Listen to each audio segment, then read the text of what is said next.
What's up, it's your girl Slimeroni, one and only, not just skip class with the progress report. Yeah, big. The progress report. What's going on? It's your girl Lola Shepherd. This is a new episode of Skipping Class presented by the Progress Report, and I'm super honored to have you here today.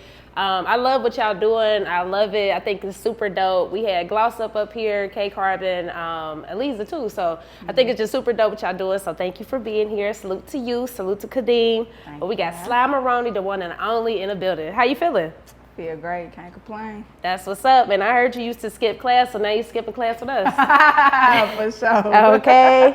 Now, I know in previous interviews you told us what your name means, but I want to just ask you, like, just to break down your name, like, what does the slime part mean for you exactly? Because, slime could mean a lot of different things. Yeah, so the slime part really came from the homies, just like growing up in Memphis, that type of lifestyle. But like as I started getting older, it started like really meaning like a spiritual thing to me. So it's really like that duality, like being your highest self, but like never forgetting where you come from type shit. Like, yeah, I keep the peace, but I can also get gangsta at the same time. So for sure. That's Slammer. And then Roni just turned around because bitch fine, Period. Okay. It's the natural beauty for me. Like, yeah. Yes. So have people ever thought you was affiliated with YSL because of your name? They be there on YSL, they think I'm with NBA Youngboy, all type of shit. Yeah, I bet. Okay, well, let's get into your background. I thought it was interesting to learn that you grew up Catholic. Yeah. So it was crazy. I went to a Catholic grade school and high school, so I know all about the masses and stuff like that, right? Mm-hmm. So I think it's a misconception that only white people do that, mass and stuff. Yeah. So, like, can you explain, what a mass service is? Okay, so the Catholic Church, I don't really know to tell you the difference between like Christianity and Catholicism, but like the mass go like, you walk in, everybody sit down, priests come in, everybody stand up, everybody singing like a slow, long ass song. You say it's a lot of standing up, sitting down, a lot of long ass prayers. It kind of is like a spiritual thing. They be like incense and stuff, and like saying little chants and this, that, and the third. So yeah, a lot of stand up, sitting down, a lot of chanting. Got you. Now, have you ever been to a traditional, like, black church? Oh, hell yeah. Like, I still got family who Baptist, been to plenty Baptist funerals, all that shit, so I know how that shit get down. So, like, tell us the differences that you notice between those two services. Well, Catholic church start on time, and they end on time. Yes, they do. And the black church, they start at like 10 o'clock, and then somebody be like, go on, pastor, it be like 1 o'clock, so that's the difference. A lot of shouting, hooting, hollering, people more expressive at like the Baptist church versus that, but like it's pretty much the same really besides that. Nah, for sure. And that was one thing I will say, like, just, growing up, like I said, in grade school and high school, I did appreciate that when we start on time, we ended on time. So, you know what I mean? But nah, that's interesting though. I think that's cool because, again, I think it's just a misconception that it's only a white people thing. Oh, no. Yeah. We out here. Okay. Now, I want you to discuss your life before music. What was you doing? Shit, I was modeling a lot. I was into like painting and stuff, poetry, things like that. But I was also like really like nonchalant. Like I ain't give a fuck about a lot of stuff. Like just being emo, fuck the world type shit. So like I gave a fuck. I'm like, I can do this. I see how this shit turn out, but at the same time, like whatever. Like well, if it happens, it happens. If it don't, it don't. I don't care. For sure. What's been the hardest adjustment to fame so far, if any? I say, I don't know, sometimes them comments, the motherfucking comments, I be wanting to come through that phone on their ass, I swear to God. That's one of the hardest things, but like everything else been like, it's been pretty smooth, like navigating. For sure. Shit. With the comments, like, do you feel like you have to read them, or you just like, what is it? Nah, like, cause I don't even go to look at no nigga comments. I be seeing like what my folks be saying and shit. I be wanna like they shit, reply and stuff. And I fuck around and see somebody say some shit, I be like the type of bitch I am, like, how, let me tell you something. But then I'm like, the level I'm on, can't get on my energy, but it be so fucking hard, cause it's like, Oh, you just don't know who you fucking with, I swear to God, but it's like, hey, you'll never know. For sure. So I'm gonna leave it at that. Real shit, man. So we celebrating 50 years of hip hop, which is a beautiful thing. So who are some of your musical influences, and have you met any of them people yet? Music influences. Nah, I ain't met my top 5. So my top 5 is no particular order. Yeah. But Lil Wayne, Eminem, Outkast, Missy Elliott, and I fuck with Biggie, but like Future, cause like he like my generation type shit. So For sure. yeah, them my top. I met Future like one time, like a long time ago before I got on and shit. But like everybody else, no. Not yet. I'm waiting. For sure. You know, Future's oldest son, he does music. Type shit. Yeah. Okay. You need to link with him. His name King Kobe. That is, Hey. yeah. Get at me. For sure. We did his first interview, but we gonna set that up though. But I think that'll be fire. Oh, God. I think that'll be fire. Yeah. So I know you've been doing your thing for a minute. You know, if you look back, like you got projects out dating back to 2017, I think. So you've been doing your thing for a minute for people that don't know. So like, let us know like how and when did you get into music? So I got into music like I was in college. So it was my freshman year. Shit, like wasn't really giving a fuck about stuff. So started like freestyling just on some hot shit or whatever. Then I started like taking it serious. I just got so much support just, and I wasn't even trying to for real. So I was like, damn, I always knew I wanted to do something creative, but I just never knew like what it was.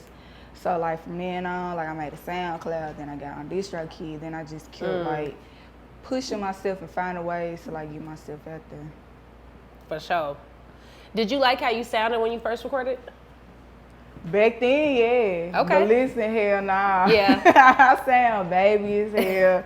It's just, no. It ain't got shit on the slime that you see. Nah, for sure. There's one thing I will say, like, when people talk about your name, they like your voice. Yeah. They You love like your my voice. Okay, it turn you on. Hey, nah, for sure. What's your thoughts on, like, an artist like, you know, like Sexy Red and Suki, the females that, you know, talk about sex and they lady parts, you know what I mean? I'm here for it. I'm here for sure. all the ratchet shit, all the ghetto hoochie mama shit. For sure. Here for it. Because I grew up listening to Trina. So, like, Yes. this shit ain't nothing new, you know what I'm saying? It's just a new generation of, like, females talk about, like, the same topic type shit. But, like, I support all the girls, like, Sexy, Suki, everybody. I got love for everybody, no cap. Nah, same. I think it's interesting, you know, I feel like the females get criticized for talking about their bodies, but when niggas say certain shit sexually, like, it's not a problem. Nobody gives a fuck. I know. It's crazy. Yeah. So, Fuck them. okay. That's how I feel. Period. Now we getting back into your music. What would you say was like your big break moment when people started to pay attention to you and like recognize your name? Ooh, I say honestly, before I linked up with the girls, I linked up with my girl AR and my cousin JXB, and we had did a song called Macaroni. Yep. And like that was the first time like I really like spent some bread on the video and like promo and all that type of stuff. So like that's when my name really started like getting on people's tongue in the city, I think. For sure. And you know what's crazy? I didn't even know AR the Mermaid was coming, but I was going to ask you about linking with her too. So I think that's super dope. So talk about that experience though, like when you did spend your own money, like how did that feel and like what did it look like? You ain't got to say the amount, but like what did it look like and you know, how did it make you feel spending your own money on your, you know, music? What's up, classmates? Are you an artist, producer, creator, entrepreneur, and you're looking to get more content and exposure? Check in with us at the Progress Report. In addition to that, we also offer promo packages. So if you want to get an interview or you want to get your product placed on the Progress Report, make sure y'all shoot us a DM or just email us at admin@tprmediagroup.com. So DM or email us today for your interview on the Progress Report. Let's go. The Progress Report. I always did that, like coming up independent, wasn't no manager, no team, no nothing. Like it was just me coming up with this shit out of pocket. So like it really wasn't nothing. Like I just saw that shit as an investment. I remember being in my room and I'm talking to them. I'm like, hey, this doing this much. Like I put in, you know, this, that, and the third. You know what I'm saying? Like we was just really like putting our heads together. It was like this shit gotta work. Type shit, just working together. And yeah, people started fucking with it. Hell yeah. How did y'all meet? Damn, damn, bitch, we met off Instagram, on God. I told her, I thought she was a catfish at first. I'm like, this hoe real, this hoe real, she got all these followers, and she did, this bitch can't be from, and she from Memphis, this hoe can't be real, it can't be real. Then I ended up seeing her again, and I was like, oh, this hoe for real, she the real deal. So we just started DMing each other, we been cool ever since. That's hard, man. I think, you know, why I fuck with y'all is just because, like, y'all proving that, you know, females ain't all catty. Like, females can work together and do some dope shit. Hell yeah. You know what I mean? I think that's another misconception, like, that females can't work together. Nah, fuck that. We taking shit over. Facts. Okay, now, I seen that Gloss Up recently released her project, The Shades of Gloss. So talk about being featured on one of them records. It was you, K Carbon, Aleza. So talk about that. So Gloss was out here, she was at the studio, and she just called me to come up there. I wasn't doing shit, so I just came up there. And yeah, she told me what it was, what she wanted to be like. You know, that shit ain't nothing to us. So whenever my bitches need something, like if I can make it, come out, support whatever the fuck, that's what I'm gonna do. Definitely, man. Yeah, Gloss Up gave us a dope ass interview too, man. And what I respect about her, you know, she a mom doing this shit, so it's like, man, ain't no excuses. Oh God. Ain't no excuses, man. And we got to salute to HitKidd too. We had him up here as well. You know, HitKidd for president. Yeah. So, shout out to Big Shoes. For sure. Damn. See, she said it. I ain't say it. Now, describe y'all work chemistry. What is it like in the studio with HitKidd? So it be like, when it be time to work, it be time to work. Like, he don't be in here, none of this shit. But like, we respect it though. But like, when it's time to play, when it's time to have fun, like, we kiki, laugh, joke, all that type of stuff. But like, he come in there with an idea, like he'll have, I don't know, I guess he's like just pre-playing this shit before he come in. Then he just come with his laptop ready. Yeah. Be like, hey, I got this beat. I want y'all to talk about whooping somebody's ass or whatever. We just be like, okay, boom, we go in there, do what we do, and we just keep it rolling type shit. Absolutely, man. Your HitKidd, man, he a genius. Nah, for real. He a genius. Now, y'all done went viral several times with different records. So, like, recall just seeing yourselves go viral. Like, what was that feeling in the moments like? Bro, I was just excited as hell, like, finally getting some recognition. Like, finally folks see me, hear me. Like, I'm getting more fans, more this and more that. Like, I was just excited, just trying to, like, run this shit up, honestly. Damn right. So with Shabooya, is it go yet? Yeah. It is? Yeah. Okay, congratulations. Thank you. That's what's up. That's what's up. It. That's what's up. What was your first thoughts when you heard Lola Brooke on the remix? I thought it was different, like, but I like when folks, like, can take they sound and, like, be on somebody else's shit and still, like, get down with they flow but still keep it they own. Like, I love that shit. I love her voice, her swag, and everything. So I was excited for her to be on the song. For sure. And then, so are we going to get a video to that, or? I don't think so. I think the time kind of passed for that. But in the future, you know, we're going to make sure we popping out more features, more this, more that. Okay. Yeah. Now, I know you hate answering this question. Everybody want to know where the collab project at. You know, I be asking HitKidd. I see y'all working in the studio, so I know it's coming. And I seen Glorilla posted a snippet of y'all, you know, in the studio, I think, recording a song. So, like, what we looking like? We looking like real soon around this motherfucker. That's how it's looking. I don't want to say no exact dates, but just be on the lookout. Stay tuned. I got you. So was you at the FNF video shoot? Yeah, I was in there. Okay. So y'all didn't see me with the beer? I mean, it was so much going on in the video, and what's crazy is it released like a year ago, a couple of weeks ago from today, which is crazy to even think about. So, okay, talk about the experience at the video shoot.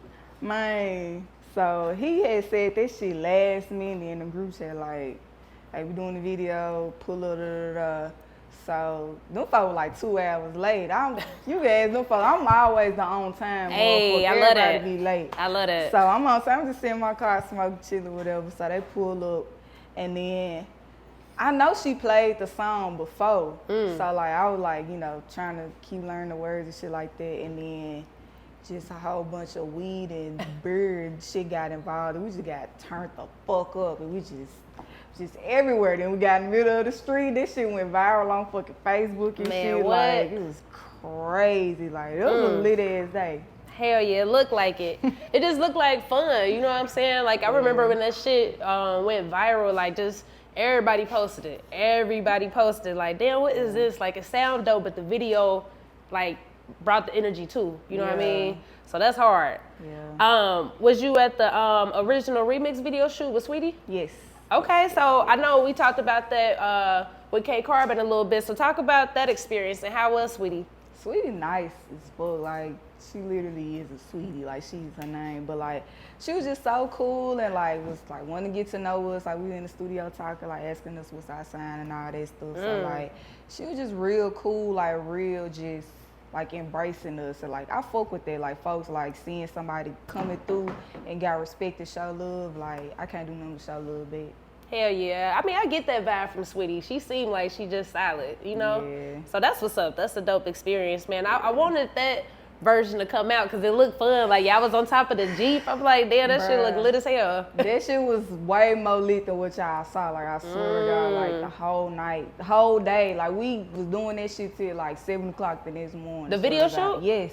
Shit. Swear to God, like, we were through, but yeah, maybe Yeah. someday in the future I'll see that hoe. I don't know. It could be part of a documentary. That'll be fire. Hell yeah. Hell yeah. Okay. So Glorilla recently released a video. She said that you should be toxic in your 20s. Do you agree with that? I agree to a certain extent. Okay. What's the extent? So I'm 26. So Yeah. like I didn't already like live most of my 20s, do all the shit that I wanted to do and stuff. But I feel her because it's like she said, you only gonna be in your 20s like one time around. Like Facts. live it up, do what the fuck you wanna do, but like be smart. Like don't be stupid about this shit. Right. But like don't feel like, just don't get caught up with these niggas, don't get caught up with these bitches. Like, bro, you young and turned. The world is yours. Like, don't let nobody or nothing like keep you down. Like, just go the fuck up. Cause once we old and our backs hurting all that shit, like we ain't got the time to turn back and do this shit. So do that shit now. Like tomorrow ain't promised. 30 minutes from now ain't promised. Do what the fuck you wanna do. Real shit.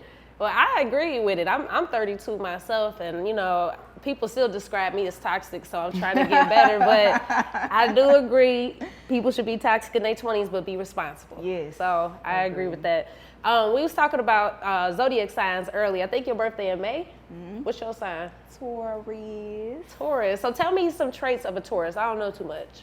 So Taurus, people say like we real stubborn. I just feel like once my mind made up about something, I already added up the facts. Yeah. You can't tell me shit. I don't want to hear none of that. But it's like for a good reason. I just stand on the shit. Like I'm just all about like true justice, all this stuff. We like luxury, but we like comfortability as well. Like yeah, I like the fine things in life, but I also enjoy simple luxuries like comfy ass blankets and cozy ass socks, little shit like that. We love food. We do not play about no motherfucking food. Okay. And we loyal. We down like a motherfucker. Like we ride or die. For sure. That's what's up. Okay. Uh-oh. She said, wait, what's your sign? Oh, shit. Toxic. I ain't gonna lie, y'all got a bad reputation. Well, we gonna get into it in our interview, though. I ain't gonna do you like that right now. But damn. Okay. All right. So let's talk about dating for a little bit. I know you be talking about certain things on your Twitter and on your music and all that good stuff. So have you ever dated anybody in the music industry? No. I feel that. No. It's not that I won't. I just haven't. But like, seeing how these folks be coming, I probably won't. Man. Listen, I ain't trying to be a nobody song. That's why I ain't trying to do that shit. You ain't finna have me on your voicemail cussy. Well, ain't no way. Hell nah. So how is it dating for you though? Like, you know, especially now when you meet new people, and is it a thing where it's like you got to make sure they fucking with you for you and not just because, you know, the things that you can provide and things, you know? Man, I ain't no duck, so like you ain't finna try to get over on me. For sure. Number one. But like, folks be coming at me like niggas just be saying shit like I'm fine. Like who gives a fuck? Like we already know that. You know what I'm saying? Like, Period. niggas game be weak as hell. Like, don't nobody even try to put that motherfucking foot down, you feel me? For sure. But it's like, I do got some options. I do got, like, a couple folks on standby type shit. Period. But, like, I'm really just trying to pour into me right now. Like, I'm not stunning niggas. I'm not stunning bitches. I'm just really trying to, like, do me, get what the fuck I need to get out of life, and then I can settle down and do all the other shit. But like, bitch, what she say? Live in my toxic 20s. Okay, I respect that. So do you date females and males, or? Okay, period. Yeah. Is it a difference when dating? Niggas lie a lot. Okay. Okay. Niggas, nah, for real. Niggas lie because they feel like they can't tell the truth and get what they want. That's what I feel like it is. So like niggas it be too much cap with niggas. And females, like, they be cool, I ain't gonna lie. They be real deal, like, lovey-dovey with a nigga. This shit kinda scared me on God. Like, you say I'm a gangster. It take me a little minute to get there. So when folks just immediately just be all up on a nigga, that shit. I'm trying to balance that, like my feminine, masculine side, like, yeah. You know what I'm saying? But like women, I say like women got more game than Hell niggas. yeah. Absolutely. I definitely agree 100%. I think females are super emotional, which is good and bad sometimes, you know, so I think it's just super intense when you're dating a female. Yeah, for So sure. I respect that. What's your recording process like, and what's your studio essentials? What you gotta have when you in a booth? Gotta have some weed. I can't have no liquor no more. That shit make me go to sleep. Oh my goodness. But I need some food, need some water for sure.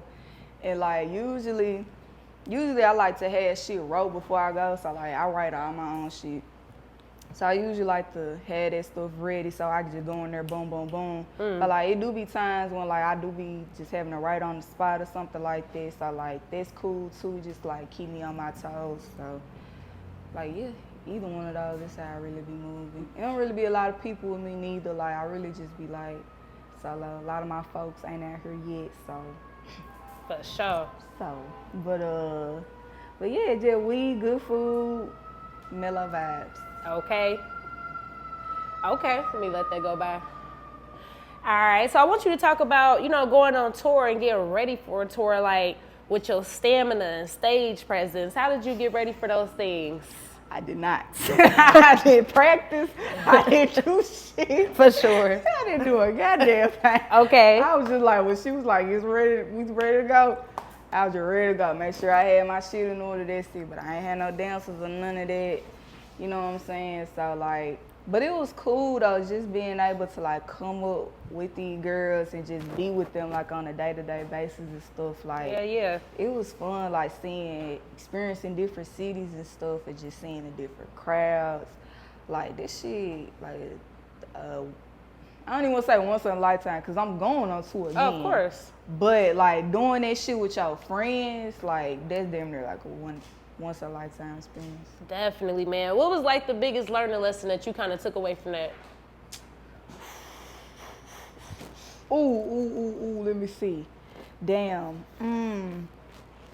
It's so many. I learned so much shit on that tour guide. Damn, I don't know. I say like just be prepared for anything. Like just don't think like, oh, they got it. Oh, no, have backups for everything. You got makeup artists, make sure you know how to do your own makeup. You know what I'm saying? You gotta just be prepared for the worst, basically. That's real shit. And I think, you know, with a female, it's so much preparation that goes into it. So I feel that 100%. Yeah. I want you to speak about connecting with Gangsta Boo. You know, when was the first time that y'all connected? You know, again, like shit, K Carbon was speaking very highly of her. That was before I think she passed. I can't even remember, but talk about that. Man, when we had first started going viral for Set the Tone, she had posted us on her page and was just like showing us love and stuff. We was like, oh shit. So, you know, we saying stuff in the comments or whatever, woo. And then eventually, like, she just started like following us like one by one. And then she was just like connect with us like individually type shit, but still show us love as a collective. So like with me and her relationship, like she would just always be like, just tell me how pretty I am, just like how dope and different I am, and how she was just excited to see like what I'm finna bring to the world and stuff like that. And we had our song together, you know what I'm saying? Like, she crazy as hell, but like, in the best way, like, just nobody's ever gonna be like another Gangsta Boo. For real. And that shit suck, man. Like, the top of the motherfucking year, fool. Like, I know she was finna go crazy. I know she was finna get back in her bag, and it's real sad and it's unfortunate. Like, she was really like an auntie type shit. Like, she really like embraced us and was like, I'm rooting for y'all type shit. So, yeah, it sucks. She ain't here no more, for real. I love her. I thought it was dope though that she did get her flowers, you know, from y'all at least, you know what I mean? So then she was appreciated and understood, you know what I mean, what she did, you know, for Memphis and female artists though. So I did think that was dope that she did get to receive that love and them flowers, but definitely an unfortunate situation for sure. Yeah. Has LaChat ever reached out? Yeah, me and LaChat, we be on Instagram, we be commenting on each other's stuff very Okay. and stuff. But like, I definitely want to do a song with her for sure. Like, Yeah. like that's that classic Memphis shit. Like, Man, we bringing what? back that gangsta bitch music. For sure. Okay, so I mean, when y'all gonna get in the studio?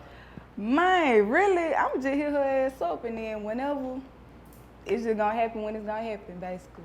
I hear that. Now that's gonna be fire. I love to hear that. That's what's up. Salute to LaChat too. Hell yeah. So we know you switch up your hair and your looks, you know, a lot. So have people ever not recognized you when you switched up your hair? Bro, I was just telling AR this. Somebody thought I was her one time. Oh shit. I'm like, Okay. how? We not even the same skin tone, nothing. Supposed came up to me, are you K Carbon? Like, I look shit She like switched up her hair too. Exactly. So Yeah. I'm like, we don't look shit like each other. Hell. Like, I don't know. Supposed to be thinking I'm Card, supposed to be thinking I'm Aleza and shit. Like, I don't goddamn know. Yeah, supposed to be confused as hell. For sure. Like, you know, females can do that though. We had Callie up here and she got locks, but then she had in a wig and nobody knew who she was when she went out. I'm like, you know, with females, that's just how it be though. Yeah. So, but yeah, that's funny. So, are you signed? Yeah. Okay, who you signed to? Geffen. Okay. Talk about that. How did that situation come about? So I got a producer homie, his name is Slave the Monster, and he cool with the president at Giffen. And so like they was just chopping it up like for some months or whatever, and you know, he was just telling him about me, and so dude just came to see about me. He liked what he saw. And that's it. Okay, well congratulations. Thank you. So like, what's the differences that you noticed from, you know, before being signed, like just in terms of the workload, the help, just anything? I say like once you get to a certain level, like folks be feel like, oh, you get some money, you get a little clout, like cool. Like nah, like if you really got like goals and ambition beyond just making it hit sound, like you gotta work like 10 times, 100 times if you a female, really harder to like really get there where you need to be type shit. So like it's cool like having that support behind you, but it feel like it's a lot of pressure at the same time. Like I gotta keep up, I gotta do as good, if not better than my last shit, you know what I'm saying? So it's just like, got a lot of people betting on you, spend their money on you and all that shit. It's like you just don't want to fuck it up. For sure. For sure. I seen you had said you having fun, you know, create music.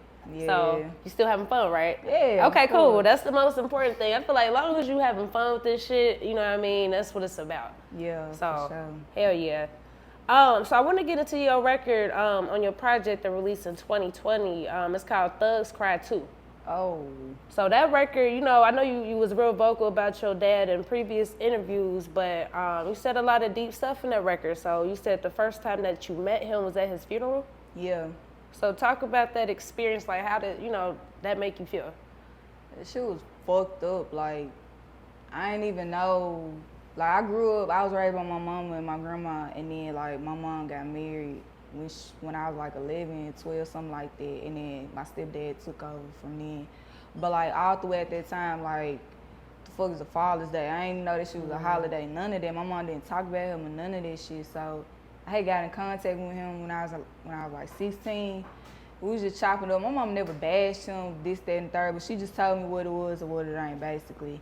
And so I called him out on his shit. He tried to say, my mama a lie. I'm like, you a goddamn lie to fuck. And I ain't talked to him for years after that. So then we had reconnected when I was in my earlier 20s and stuff, and he was just, I mean, he just still the same. Like, just, he wasn't never there at all. Ain't no Merry Christmas, Happy Birthday, nothing. So it was like, he just go MIA, don't say nothing. He was just on drugs, selling drugs, doing women wrong, I got like 7 siblings. I ain't know about them till the damn funeral type shit, you know? So like, it fucked me up seeing that. It's just like, bro, this the nigga who helped create me. This nigga who helped give me life, and like, he just sitting here cold as hell. Like, I ain't never got to like talk to him face to face, hug him or nothing. So like, that shit fucked me up for a long time. Like, during the whole funeral, my head was down. Like, I was just crying the whole time. I'm just like, the house just, and then all the drama that come when a relative passed. It was Man.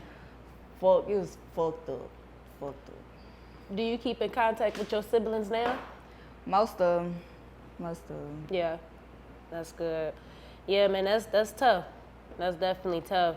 Yeah. Talk about some of your, biggest learning lessons from the women in your life that helped raise you, from your mom, your grandma, your aunt. So my mom, she taught me so much game, really, but from me being young, like the earliest memory I have of her telling me like advice and stuff is like, having thick skin and stuff. Like, I used to get picked on, all that stuff, and when somebody show you who they are, believe them.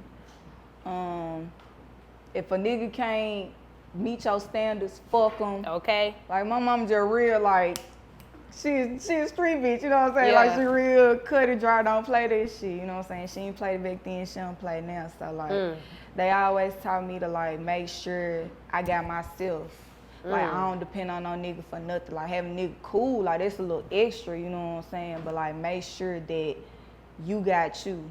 And like, having a nigga ain't everything. Like, having friends and family and all this shit, like platonic relationships is having a village to me is way more important than just having like some nigga type shit, Okay. So like, my folks old school, so they had taught me like whole bunch of life lessons and stuff. But like, yeah, my mama definitely instilled a lot of greatness in me, for sure. For sure, man. That's what's up. That's some real shit. Yeah. Now, what your mama think about you doing music?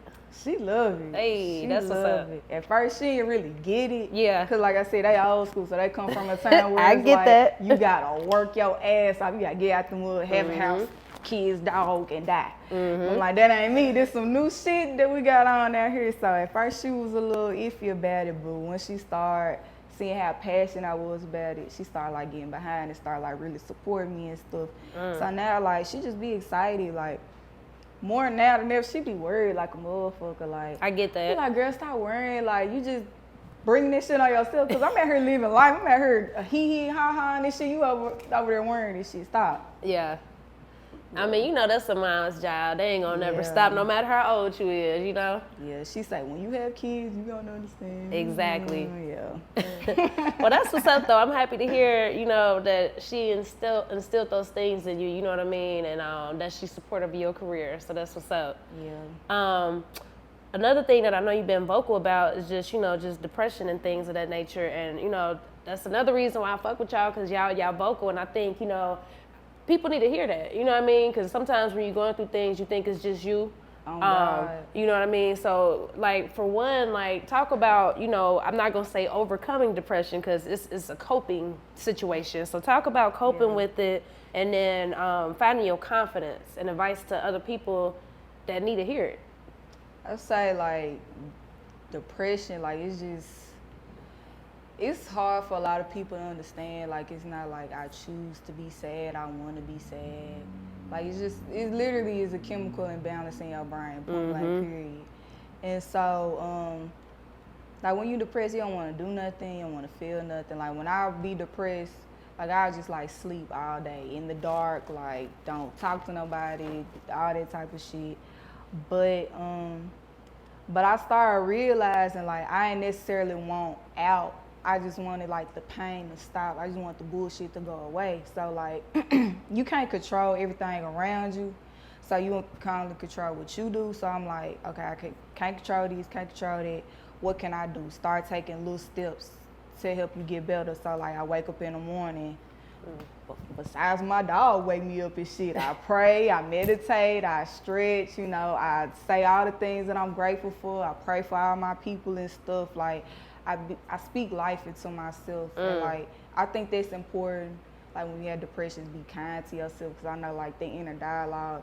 One thing I learned about that shit, like, them negative thoughts, that shit never goes away. Like, that, you can't do it, you ain't shit. This shit don't never go away, but your positive thoughts gotta be stronger to, like, outweigh that shit. Like, you just gotta be like, bitch, you ain't talking about shit, bitch, you just, you know what I'm saying? You gotta push that shit to the side, but, like, and then I learned, like, finding shit that you used to like in your childhood, like if you really like coloring, if you really like gaming, whatever it is, like getting back, because that's really like your inner child, like screaming out for, like, you know what I'm saying, for some help, for attention, for stimulation, all that type of stuff. So, like, getting back to the essence of you type shit. But, like, it's okay to ask for help. It's okay to go to therapy. It's okay to go to inpatient. It's okay to go to outpatient, you know what I'm saying? But, like, but you gotta recognize when you need help, basically. Absolutely. For sure. That was real shit. You know, listen, like I said, there's so many people that go through that. Like, you know, when I was younger, I didn't have nobody to talk to, but just seeing y'all do that now for, like, younger kids, I think that is so dope. So continue to be vocal about that, okay? Always. For sure. So our keyword here is called progress. You know, we the progress support. So what does progress mean to you? Progress means keeping that shit moving. Keep that shit pushing. Don't let nothing stop you. No nigga, no job, no this, no that. Be focused on what you gotta do. Don't let nobody negative, hating ass, opinion, or thoughts get you down. Just keep your eye on the motherfucking prize and do everything you can to do to, like, get where you want to be. Point blank period. Okay. I love that. Okay, so what we got coming next? Yeah, I got a little project, little single here Yes. and there, you know, videos, fashion, this, that. I'm giving it to y'all. Like, Yeah. it's so much shit I want to do, so much shit I'm finna do. Okay. So y'all just gotta stay tuned. For sure. Well, this was dope. I expected it to be dope. I love your energy. Keep working. Your mama and everybody got to be proud of you. So just keep doing your thing, all right? Appreciate it. For sure. The Progress Report.